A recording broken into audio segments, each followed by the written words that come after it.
In this tutorial, I'm going to teach you how to upload images to GitHub. This is a simple way to store and manage image files in your repository for projects, websites, or documentation. First, open your web browser and head over to github.com. Once you're there, log in using your credentials. After logging in, you'll land on your GitHub dashboard. Look at the left panel where you'll find a list of your repositories.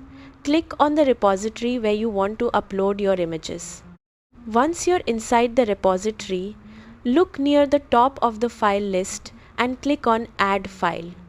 A drop-down menu will appear with several options. From this menu, select Upload Files. You'll now be taken to the upload page where you can add images from your computer. You can either drag and drop your image directly into the upload area or click Choose Your Files to browse your computer.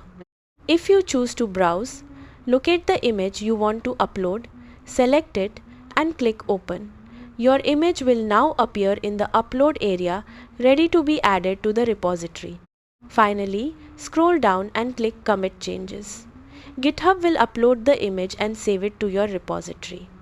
And that's it. You've successfully uploaded an image to GitHub and can now use it in your projects or documentation. Thanks for watching.